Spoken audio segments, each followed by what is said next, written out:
Welcome to the Garden Talk podcast, where we interview growers from all over the world, both beginners and experts, seeking to learn more about what they know about gardening and how they do things in their garden. What's up, everybody? For those of you that don't know me, my name is Chris, aka Mr. Grow It, and you're tuned into the Garden Talk podcast. This is episode number 132. In this episode, I interview Michael Box from Sustainable Village. He was on the podcast once before, episode 50, where he talked about the different methods of auto watering and his recommendations for auto watering setups for different size containers. This episode, we continue talking about irrigation. He talks about moisture release curves, moisture meters, new irrigation technology, and more. Check out the Garden Talk Clips channel if you haven't already. That's on YouTube, and it's short, bite-sized clips of these episodes. I also have a gardening channel where I show the plants that I grow. I'll link both of those channels down in the YouTube description section below. One of my goals for this podcast is to bring free information about gardening to the general public. That being said, I'd like to thank the sponsors of today's episode who helped make that goal possible. Thanks to AC Infinity for sponsoring this episode. Check out their advanced grow kits, which include nearly everything you need to start growing indoors. They have several different size kits, and they all come with a grow tent, grow light, ventilation system, oscillating clip fan, a Controller 69 Pro, and so much more. Click the link in the description section below so you can learn more about their grow kits, and the discount code MrGrowIt15 works on both Amazon and their website, acinfinity.com. Stash Blend. Stash Blend is a 2-1-5 plant additive that can be used with synthetic bottled nutrients or in living soil systems. Simply mix half teaspoon of Stash Blend into a gallon of water, then water your plants with it. Ingredients include corn steep liquor, seaweed extract, humic acid, beneficial bacteria, silica, and mycorrhizal fungi. Check it out at stashblend.com, link in the description section below, and use the discount code THESTASH. And we are back, and I'm joined with Michael Box. How you doing today? Great. Yeah, glad to be back. Happy to have you back on the podcast. You were on episode 50, and I actually re-listened to it yesterday. Great episode, so much good information there. It had 85,000 views on it so far on YouTube, so monstrous number of views there. And there was an overwhelming amount of people in the comments that are just so thankful on the knowledge that you were dropping there. So thanks for that. And I'm really happy to have you back on the episode today. In this episode, we're going to get into what's happening in the industry, particularly relating to irrigation. We're also going to get into some of the new watering technology that's going to help maintain that perfect moisture level that everyone's seeking. And we're going to get into moisture release curves. But first, can you introduce yourself for those that didn't catch the first episode we did together? Well, yeah, sure, man. So my name is Michael Box. I'm based here in Boulder, Colorado, and I've been out here for 20-some years. As far as my background as it relates to irrigation, I've been in that industry for probably 20 years as well. I have worked on a number of organic farms and market gardens when I was a younger guy, and we used to run a CSA program here in Boulder. Got into the medicinal production world of probably back in 2008 or something like that in a kind of serious way, and was in some businesses related to that. Yeah, I really started off as just a hands-on guy, a grower and a producer for farmers markets, and then moved into other crops and also did a lot of irrigation installation during that time too. So a background in permaculture, agriculture, irrigation installation, and now my current role here. I work for a company called Sustainable Village, and I run all their operations, and I'm the lead designer for the company. We produce irrigation designs, and supply parts for lots of controlled environment agriculture. So think indoor grow facilities, greenhouses, people that are growing at home, as well as ag projects. So we do large-scale regenerative ag irrigation, and we work with a lot of really cool partners in that space all around the Front Range of Colorado. And we also have a line of products for houseplants and things like that. But they're fun and useful. But the real exciting stuff I feel And what I feel passionate about is systems. I've always been really a student of systems, and whether they're human systems or flow technologies like water. And yeah, like a lot of us have done a lot of things in our lives, and but it keeps circling back to water for me, and whether it's how it flows and moves and how plants use it. And we've been able to build a really cool team of people that I get to work with on a regular basis. I'm not alone in anything I present here today. Really, I want to just be upfront that I've got a couple other guys that work with me here on our design team. Izzy Becker and Cooper Didier are kind of my two main supports for research and information and helping with design systems as well. Yeah, that's a kind of a basic background. Awesome. And then we've met at MJ BizCon years ago, and every year I think you're there, and we bump into each other. 2018, I remember meeting you back then. That was a long time ago. Yeah. And then Soil Summit, which was a few months back, that was a great event. You were there. Izzy was there. I think he had a talk. I think you had like a hands-on thing that you were doing. Can you give us a recap on the Soil Summit and kind of talk about some other educational events that you've participated in? Yeah, absolutely. For those of you that don't know, the Soil Life Summit was an event that Grassroots Fabric Pots, they put on. It's their second annual. And this one was really cool. It was out in Pahrump, Nevada. It was on the farm that was owned by Steve Cantwell. He has a business called Green Life Productions, and he's a really kind of early adopter, pioneer in living soil, and a cool guy. And it was hosted on his farm, and it brought together a really wide smattering of really smart people in the living soil world. And so we had a bunch of the major soil producers were there. We had some great agronomists giving speeches and talks. There was a lot of workshops, hands-on workshops, and it was overall just a really great event. And I hope they keep doing it. I know they're talking about it. Keep doing those events, and those are really kind of a follow up to there were these the regen conferences, they were called. It was like the science of regenerative production or something like that were held. There was initially up in Humboldt County. Josh Rutherford put all those on, and then they were up in Humboldt County, and then they had a bunch traveling around the U.S. And then that project transitioned out, and Grassroots took up a similar version. So those are events that I've been participating in for quite a few years now. Usually just as a speaker and attendee. There's always great learning environments. We at this last one, our whole team went, Cooper, Izzy, and I. And Izzy did a really great talk on basically soil moisture data and moisture release curves, some of the new tech. We'll talk about some of those things today, I imagine. And then Cooper and I built out a big display station with lots of raised beds and pots and all kinds of different water sources, and built blue mat systems all throughout those and operated them, and then gave a couple hour workshop on how to do that, which was great. I mean, it was really great to put all that information in one place and kind of show it off and answer questions in real time. And yeah, honestly, if we do some of these events in the future, we're kind of kicking around the idea of maybe having like a longer form irrigation workshop at something like that. So, we'd love to. I'm really curious what people's feedback would be on that, if it's something they'd be interested in. So that we do trade shows periodically. We were just out in Minnesota, maybe 2-3 weeks ago. Izzy gave a presentation there, and that got a lot of really good feedback. And yeah, so like those kind of industry trade shows we go to, sometimes they're hit or miss, and whether they're worth going to or not. But the last one was Minnesota was an interesting market to be in.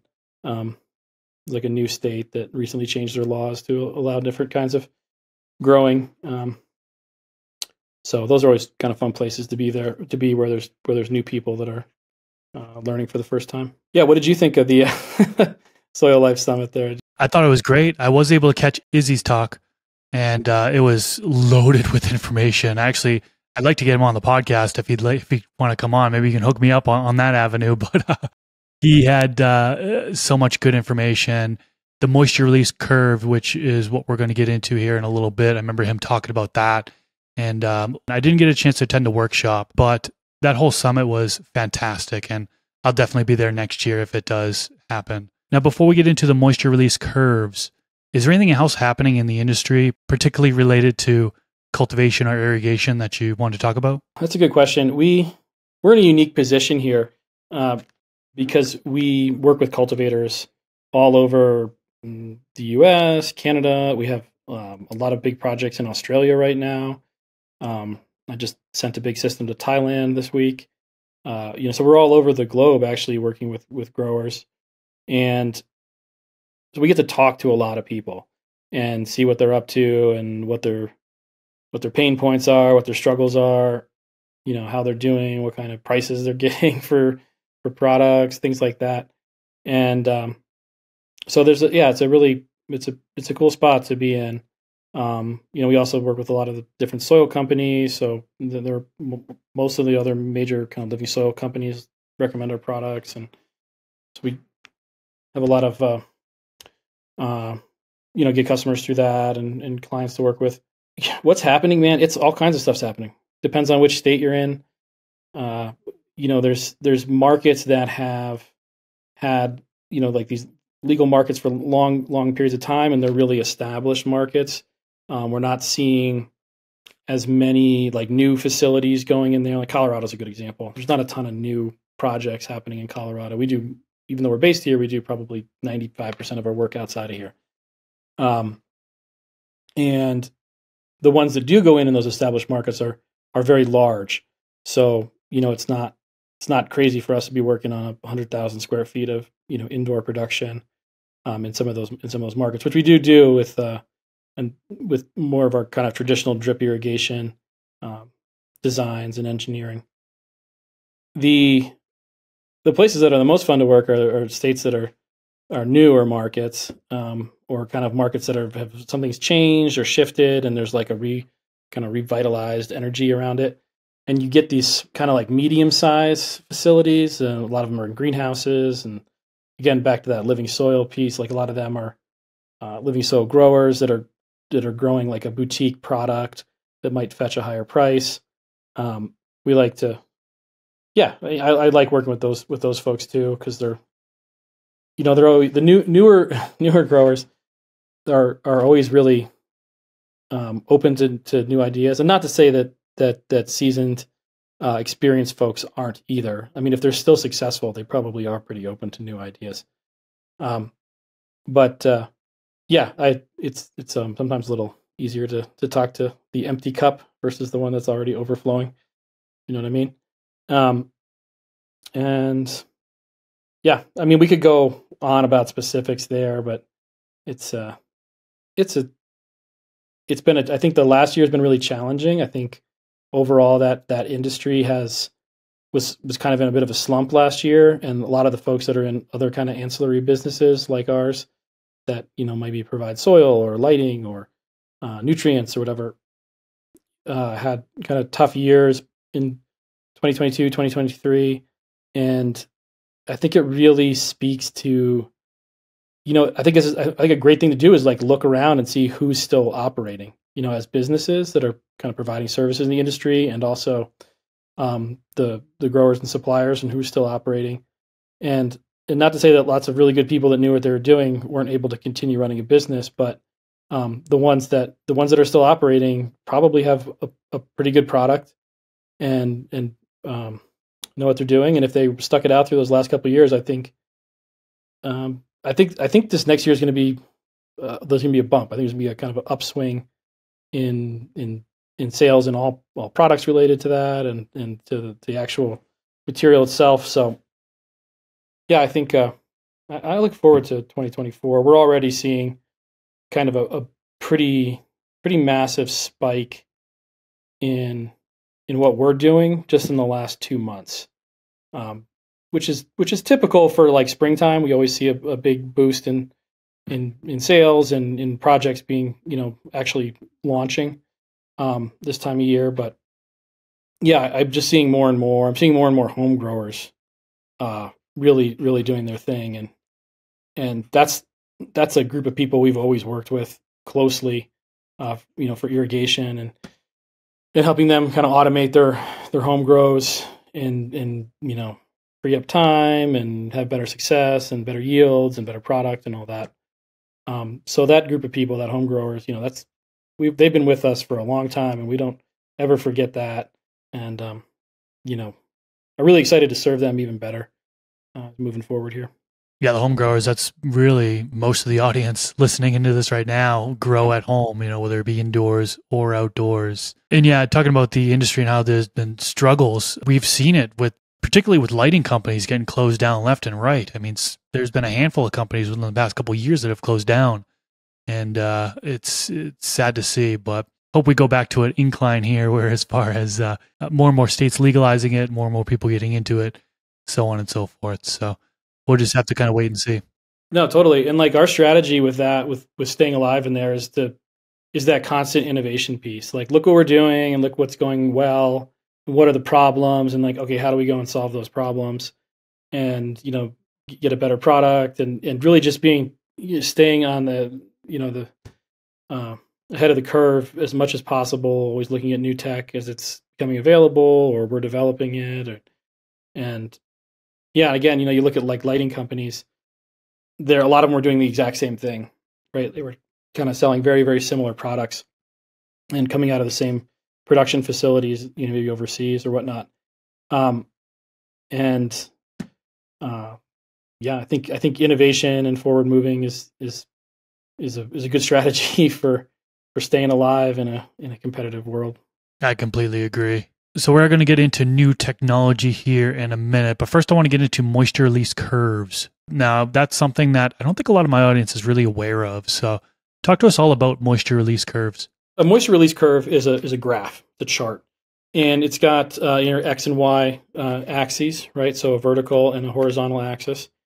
And the vertical axis is often represented by volumetric water content. So let me just jump into this point. There's two main ways to measure soil moisture, and the first is through VWC, volumetric water content.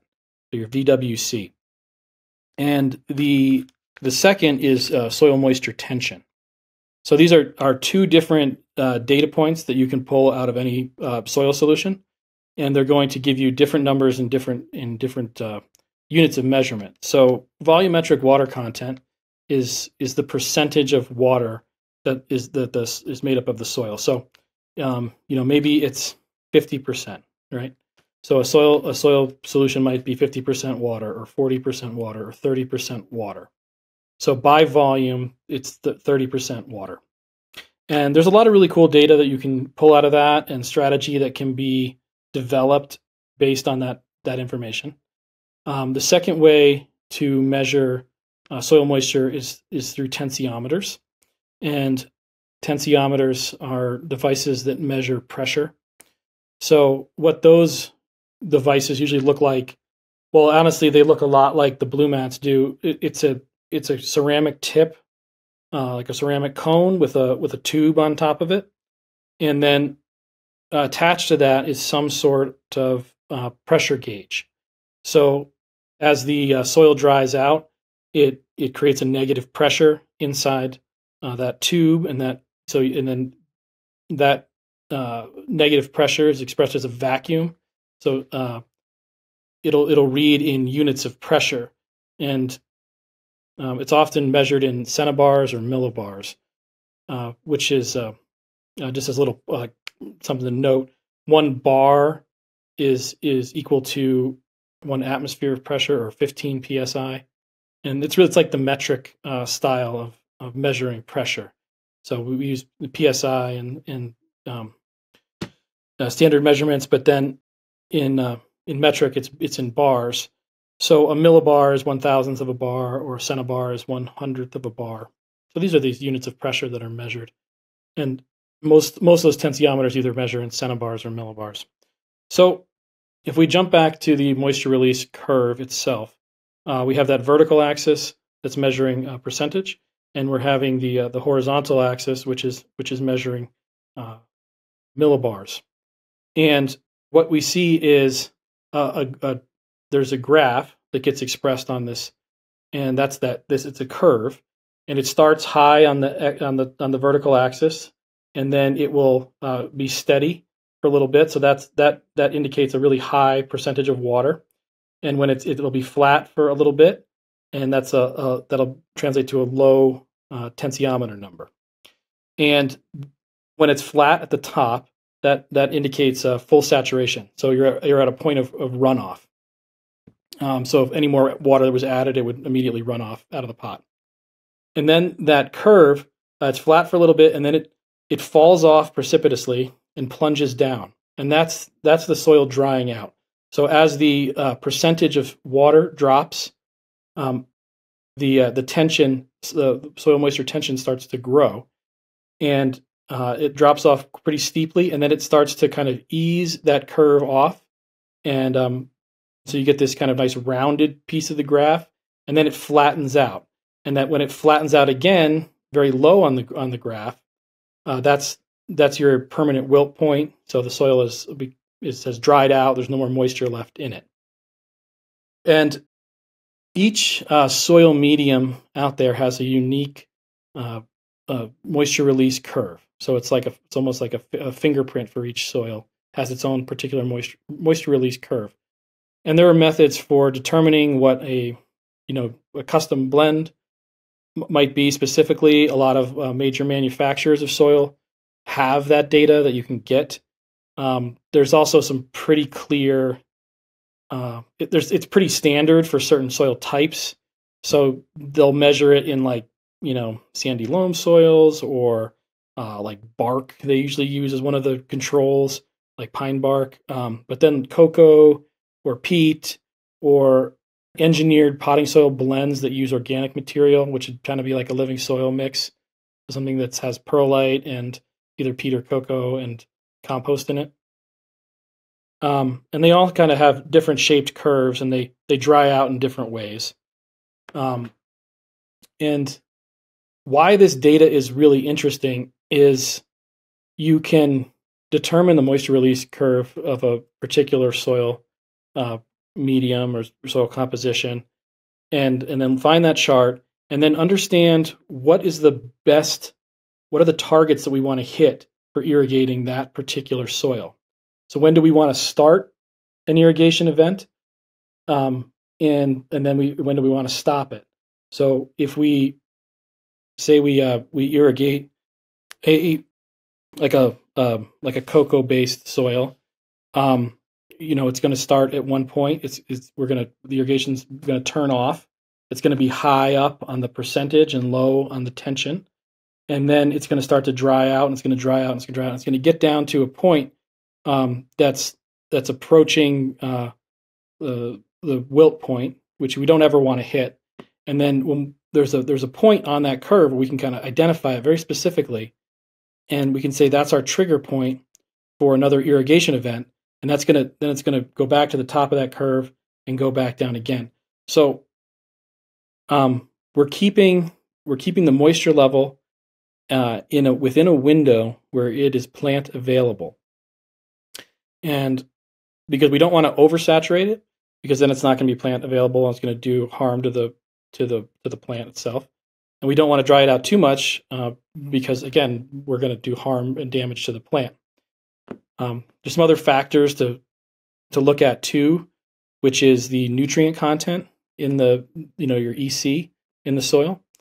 As the percentage of water drops, your EC increases, and that's because as the percentage of water drops, the concentration just becomes greater of whatever nutrients in there. So if you took, I don't know, you ever have a pot of coffee on the burner, and it cooks down and it cooks down, and eventually it would turn into kind of a sludge, right? Because we've removed the water, but there's still material in there. It's the same kind of concept with drying it out. And a lot of what like crop steering, so that's a term that gets thrown around a lot and in different ways. What that is cycling plants back and forth on that moisture release curve and drying them out to a point where the plant is still uptaking water. It's still nutrient available, so plant available, the water content in the soil. But the nutrient level is very high, so it's able to uptake a lot of nutrients. And then taking it right down to a point before it's starting to damage the plant, and then introducing another irrigation event and kind of repeating that process.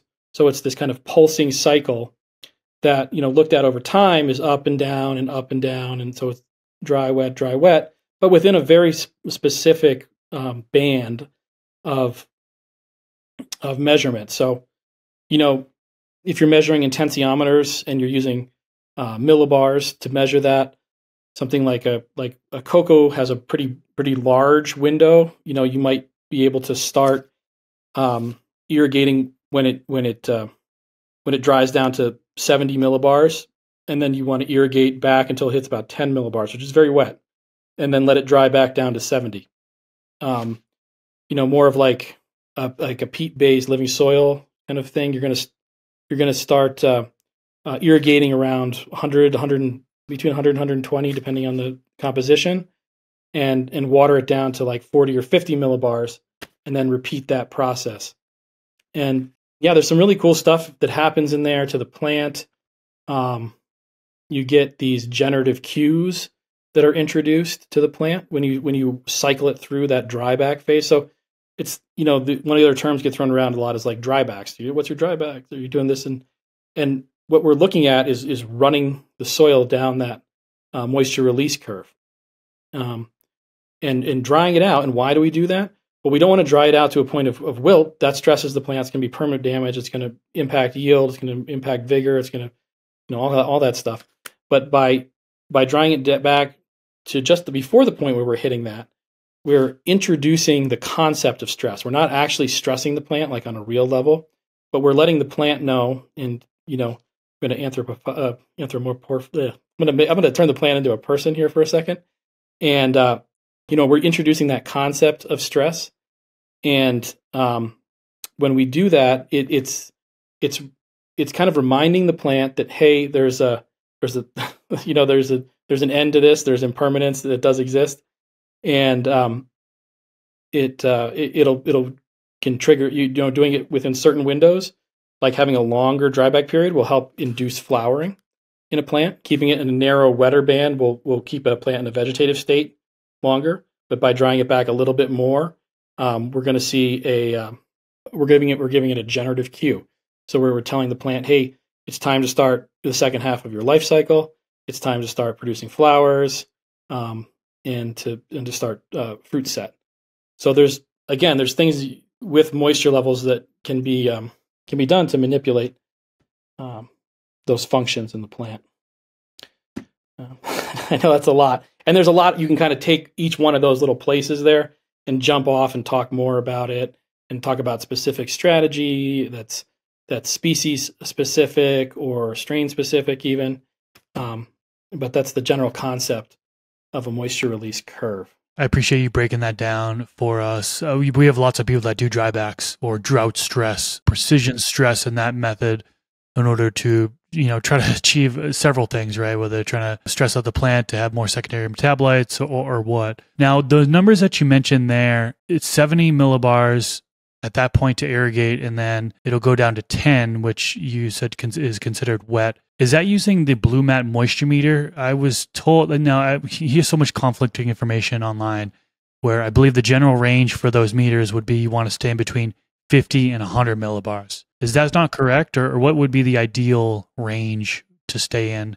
So 50 and 100 millibars is a great range for a living soil blend, for a living soil. So, or really most potting soil mixes, right? So anything that is in, so it's like, again, that's a blend of some sort of compost, some sort of aeration material like perlite, and then and something that holds a lot of water, or like something very porous like peat or cocoa that's going to absorb water.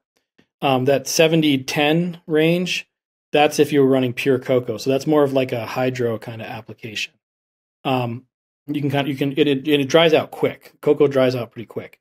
So that's why it does have a little bit wider, and you can bring the moisture level. You can get it a lot wetter and operate it at a much wetter level. So that's why that 10 is the number. Again, yeah. So if you're running in a hydro kind of environment where you're using synthetic nutrients in cocoa, that's the range I'd go with. But if it's in potting soil, like an amended potting soil, engineered media, however you want to describe it, living soil mix, that 50 to 100 is accurate. You can do that in large field applications with overhead watering and a lot of sensor data. You can do that with drip irrigation, like in a larger hydro facility or something like that. Or you can use blue mats to do it. And the blue mats are, like we've talked about them before, but just to give a quick recap, what they are is they're a tensiometer. They're for the people that are watching this visually, it's one of these things. It's a tube. It's a plastic tube with a ceramic tip on the top. And then there is a valve at the very top of it with a tube running through it. And that valve opens and closes based on the soil moisture level. So as the soil dries out, the tip dries out, a negative pressure is created inside the tube. And there's a diaphragm in here that is sucked down by that negative pressure, which opens a valve physically on the top of we call them carrots, the blue mat carrots. And that valve opens and water is able to flow through the tube, and it'll drip out either into just directly into the pot in a very small container. It could feed into a drip ring. There's some really interesting kind of products like these drip rings that they can feed right into that have emitters in them and then drip in many different spots. Or we use a soaker hose.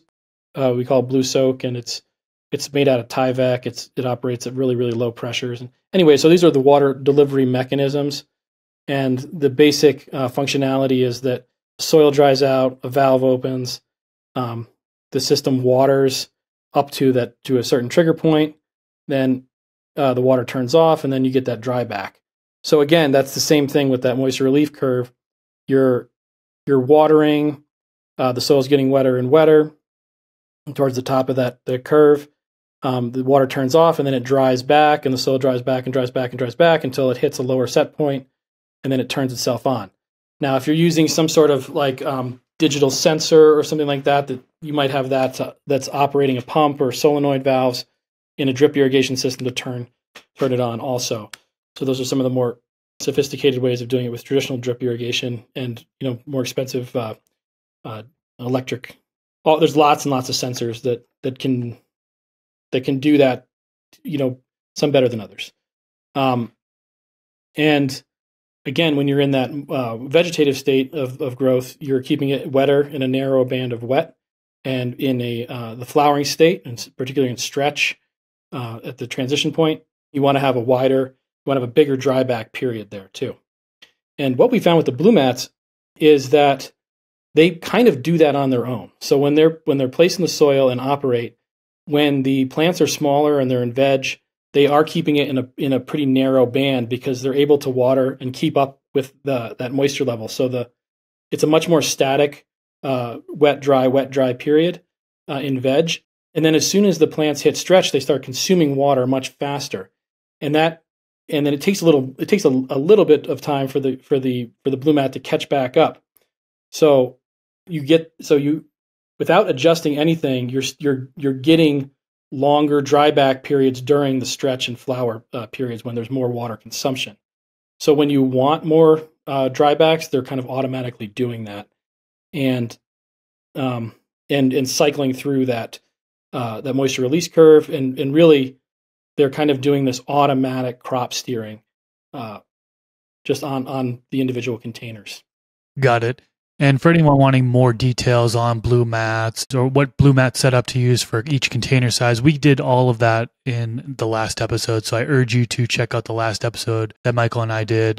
He went into detail about all of that stuff. I want to flip it up though and talk about some new technology for watering plants. There is new things that are coming out, and I think that's what excites people a lot. Talk to us about some of the new technology for watering plants. Sure. Yeah. Well, what we've been doing here, we do our own R&D, and we do that through some of the some of the we have a facility. We have a kind of just a small operation here at our warehouse and offices.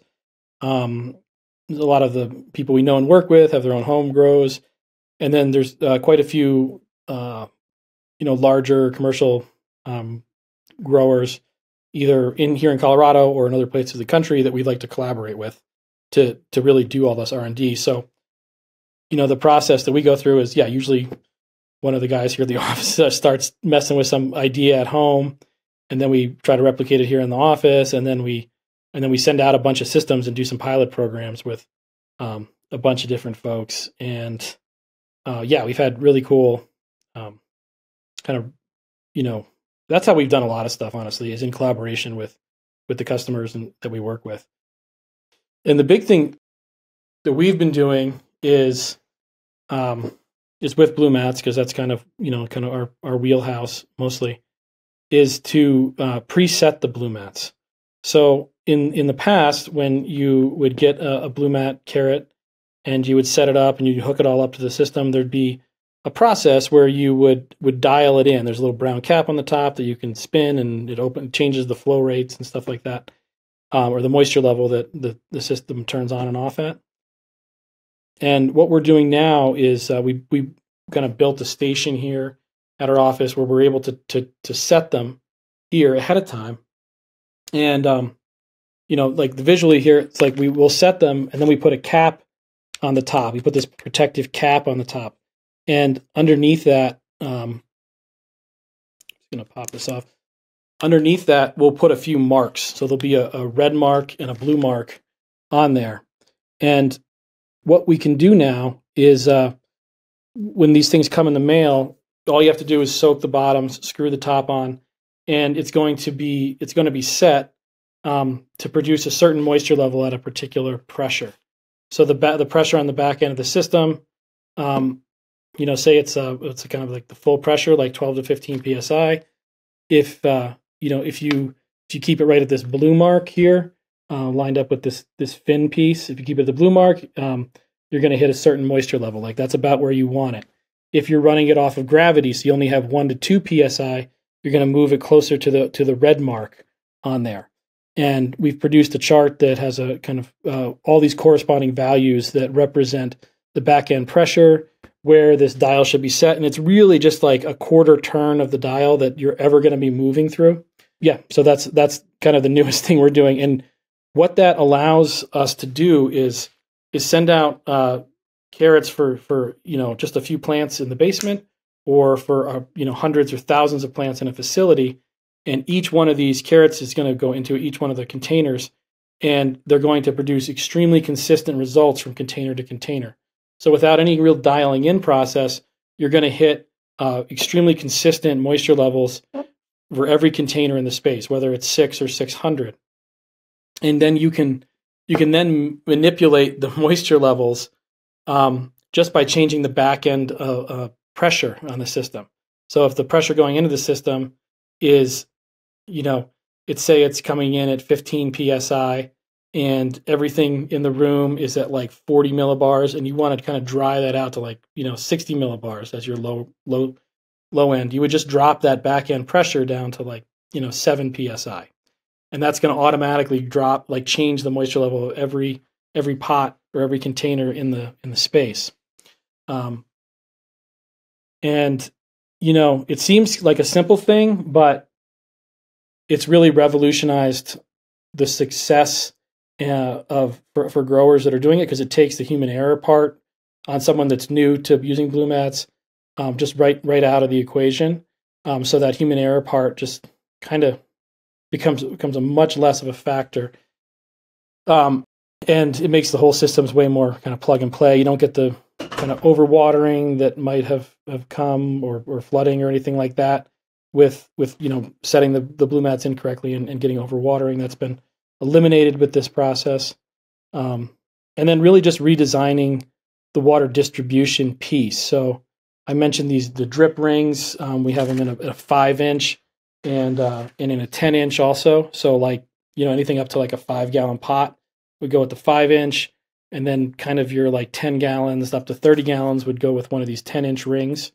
So pairing one of the carrots with one of these drip rings per container is like, it's a great way to be really, really consistent and give good water distribution, nice and even moisture levels in the soil, and then have them operating within those moisture ranges that we were talking about, like a narrower, wetter band during veg, and then during flower, a little bit more of a swing of wet, dry overall. So yeah, I mean, I would say that's like a big advancement. We've assembled a new pump kit that we just started releasing like 2 months ago. People might have seen them. They have a nice blue tank and a pump integrated right on top of it. And it comes with this adjustable pressure reducer, which is a new product that we've integrated into the system, so that you can again adjust that back end pressure of the system just at one place. So the pressure reducer itself has a dial on it that you can turn and drop the pressure and watch the pressure drop on your pressure gauge that's mounted on it. And with that new pump kit, with the adjustable pressure reducer, with the pre-dialed carrots, and the drip rings for pots, or our manifold beds, or with the soaker hose for raised beds, this system we've done so many different systems that are experimental, and like, maybe we're going to try it like this, we're going to try it like this, what's working.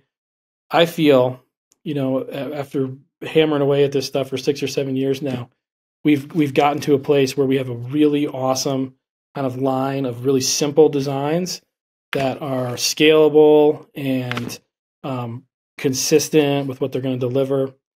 And we're actually like in the process of like revamping our website right now, so that we can we're going to have at sustainablevillage.com, there'll be a build your own blue mat system kind of page there. It's not quite functional yet as we're recording this, but I'm hoping in a couple of weeks it will be.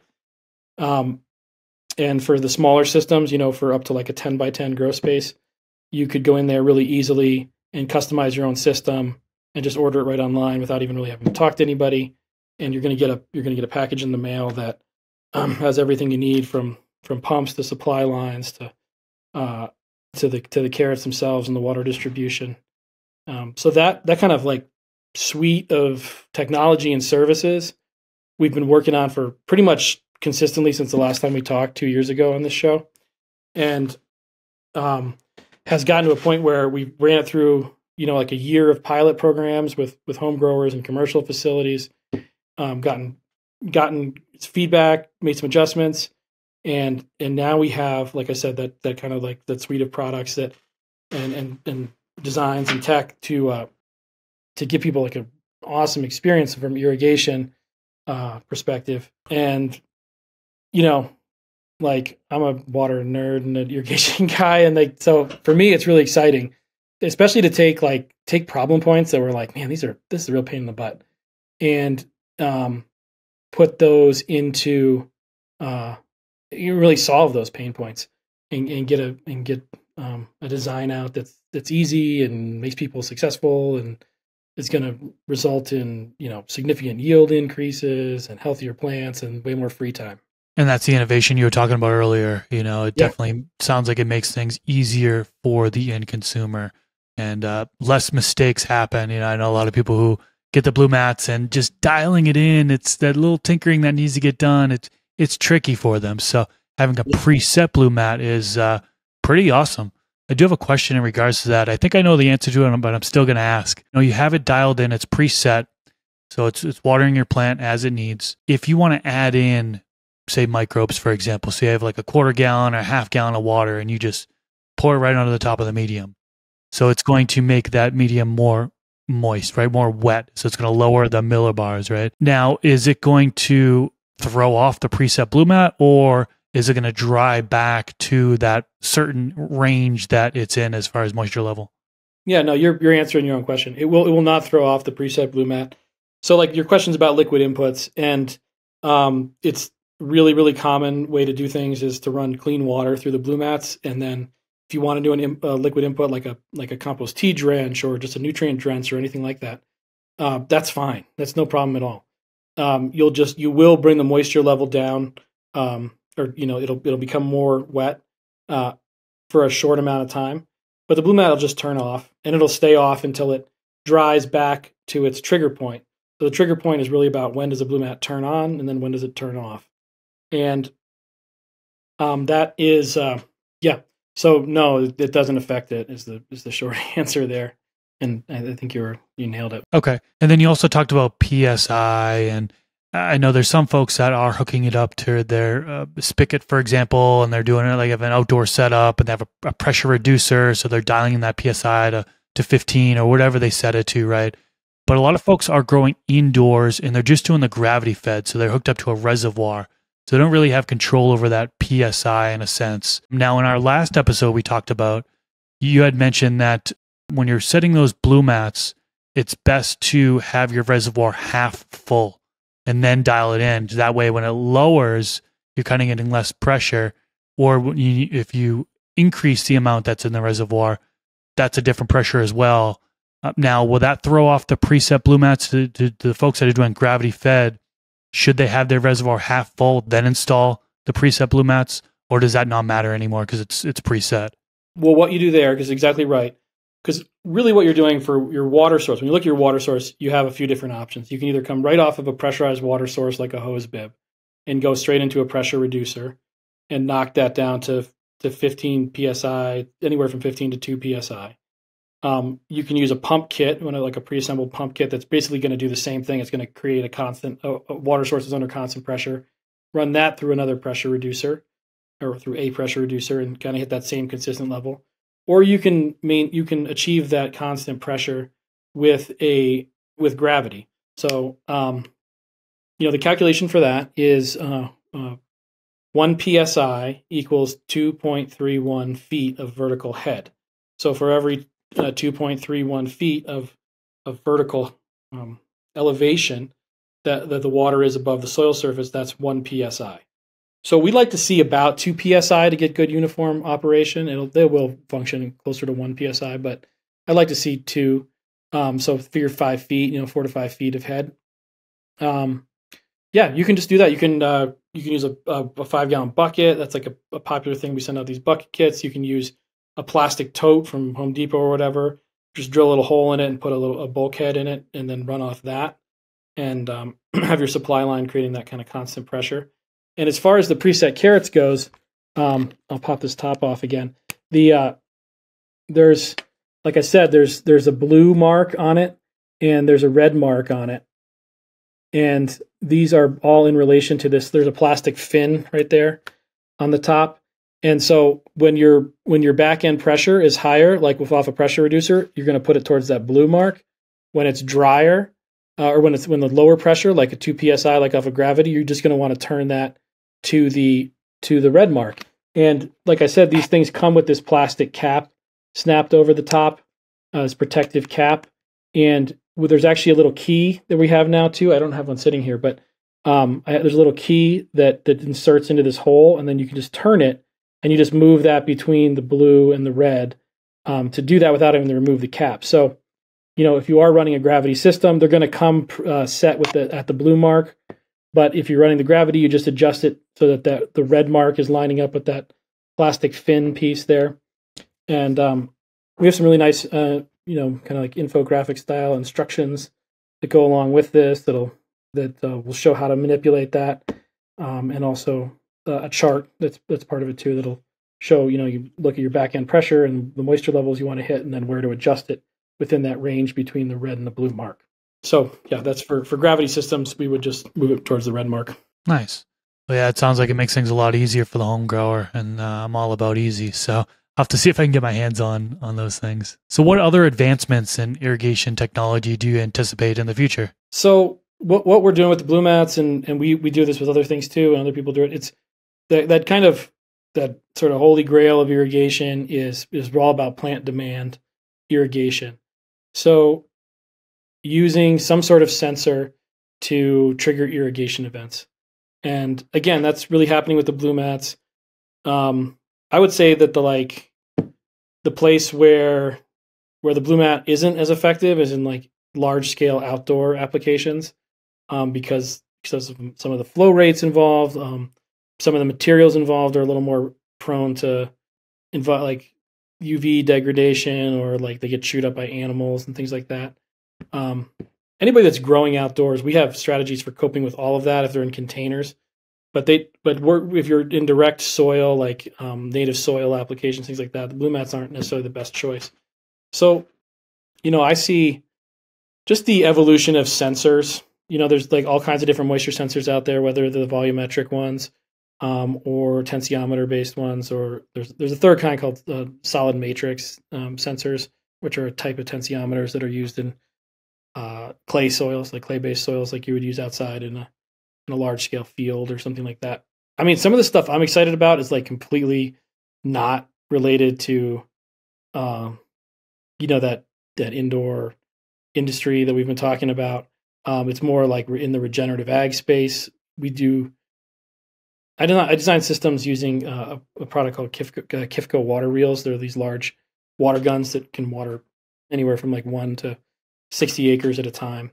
And that's like it's a larger amount of space, right, in general. But it's not as large as like a center pivot irrigation piece. So, I mean, this is just a pet project of mine and I'm working on with some of the people in the regenerative ag community. But, when you fly over the United States or anywhere and you see all the center pivots, so you look down at the field and you see these large circles where then they have brown in the corners where they're not growing anything, because the center pivots are just like, that's what they are. They're a giant sprinkler that just like operates on a big boom arm and spins around in a circle. And that leaves these corners of the fields uncultivated. And something I'm just kind of getting kicked off as like a side project on my own is irrigating those corners and putting those into regenerative agricultural practices that can be ecosystems and native habitats for pollinators and for plants and animals that will benefit the larger ecosystems and even the monocrops that are being grown there, for carbon sequestration, all these sort of like the benefits of regenerative ag. There's like just thousands and thousands of acres of land out there that's not being used because they can't hit them with those center pivots. So we're putting together some designs to irrigate the corners, the corners of the fields. Again, that's kind of outside of it, but that's something I'm excited about as a designer and someone that's like, passionate about regenerative ag in general. Yeah. And then in the controlled environment space, like, it's just the evolution of sensors. The drip irrigation companies that we work with, like Irrigation, Rivulus, Netafim, those kind of companies, they're all producing some new technology in drip irrigation. A lot of it's not super innovative, but there's some new stuff that comes out periodically and they get better quality products. So kind of cool to see that come out. But yeah, I think like the sensors and the data that's produced and a lot of that's now being integrated with like, cloud-based technology. So you'll have like Irrometer. We sell a lot of those. Like Irrometer makes a tensiometer. It's similar to the Blue Mat digital moisture meter, but that you can connect it back to this hub that has a SIM card in it, and that shoots up data to a cloud, and you can go on your browser and see like real time. Well, it's not really real time. It's like every hour they give a data set, but you can see historical moisture data for a field, or you can put them indoors too and see that over time in your indoor grow. Just collecting more and more data and getting more sophisticated with the application of water and nutrients so that we're never using too much and we're never overwatering or over fertilizing to kind of create healthy soils and ecosystems. Nice. Yeah, the moisture level, having the data for that kind of reminds me of the EcoWit moisture meter. Not sure if you're familiar with that one or not, but that one basically connects to an app and it gives you that display right there. So you could have multiple, all see it right there. Now, one thing that would be really cool, and maybe this already exists and I don't know about it, but what if that was connected to like a Blue Mat, for example, and you could set on your app what moisture level you wanted, and then it would adjust automatically. Yeah, EcoWit is a volumetric water sensor. So that's measuring that percentage of water in the soil. And, if you have done enough of the math and kind of calculations you can strategize your irrigation events based on those numbers. You have to like be more familiar with the soil types and blah, blah, blah. And then I know those are really popular and I think people have good results with them. They're kind of on the lower end of the spectrum of like sensitivity and functionality and that sort of thing. there's some other brands like a Taro sensor or someone called Aclima.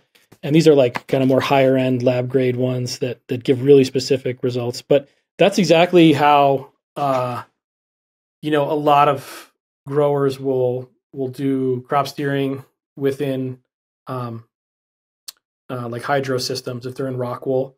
So they'll have like their prongs, and they'll have a volumetric water sensor in the rock wool, and it's giving it, once it hits a certain trigger point, it'll open a solenoid valve and it'll irrigate every piece of rock wool, and then it'll up to a certain point, and then it'll turn itself off. So yeah, that tech is out there. I think that there's a lot of people that are doing some really cool stuff, and they're building better systems, better sensors, better platforms for like looking at that information and hooking it up to the water distribution system itself. So yeah, we've seen some cool things like that. I like, that's great. And I'm more of an ag-minded irrigation guy anyways, so like I try to go towards simplicity. I think that growers have created technology problems for themselves that they don't necessarily need by like getting too complex with some of those systems. But if you have the bandwidth and the budget to implement that sort of thing, it can be really effective.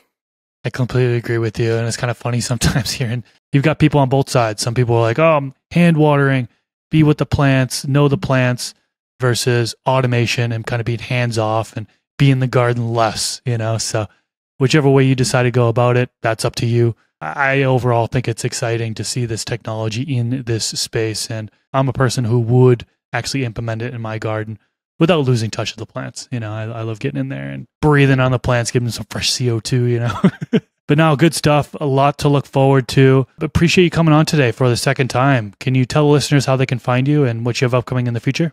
Yeah, sure. So like our main thing is our website, sustainablevillage.com. Like I said, that's actually currently undergoing some upgrades now. I hope it's going to look, fingers crossed, like really kind of nice and slick and useful, and a better tool for actually finding and buying the products you want to buy. You can always request a free design from our team. So our Blue Mat designs are free of charge. If you go to the website, you can if there's a request a quote button, fill out some information, and we kick you back a drawing and itemized parts list for a Blue Mat system. You can also email us at info@sustainablevillage.com. On Instagram, there's like a ton of cool content on there. If you go to Blue Mat Watering Systems on Instagram, BLUMAT Watering Systems. Lots of great content there. Lots of reposts of people using our stuff all over. And yeah, you might also you can always just hit us up through that Instagram channel too. We're really responsive there. Our phone number is 303-998-1323 here in Boulder, Colorado. But yeah, mostly just go to the website, hit that request a quote button, or give us a call. We got guys here, like really, really talented design guys that are just going to answer the phone for you, or get back to you really fast if you leave a message. I'd also recommend checking out Cooper, one of our designers, has a great Instagram channel. I recommend you guys go check it out. That's Upaya Garden. So Upaya Garden. He's just taken the R&D Blue Mat thing to a new level. And so I would check out some of those sites. But Blue Mat Watering Systems, Upaya Gardens, and sustainablevillage.com are kind of the best ways to find us. As far as upcoming events, I don't have a lot on the calendar right now. We're pretty locked into the office right now, doing design work at springtime, and just keeping the business humming. And most of that's happening here. So if anybody's in the Front Range of Colorado and they want to stop by and say hi, we'd love to see you. That's always welcome. And yeah, I'm not sure about future events at the moment. Definitely we'll be going back to the Soil Life Summit once they announce a new event. We'll probably hit a few trade shows. We always do the Colorado Farm Show every year, but it's not till January. Yeah. So that's where to find us. Awesome. Well, I'll definitely have a link to you down in the YouTube description section below so people can easily find you. Michael, thanks so much for coming on again. This was a great episode. This time flew by. I can't believe how quickly this time flew by here. Yeah. Well, anytime. I love talking about this stuff. So yeah. Awesome. All right. Well, we will leave it at that. Thank you so much and hope you enjoy the rest of your day. I really appreciate it, Chris. Thanks so much. Peace out, everyone. Catch you in the next episode.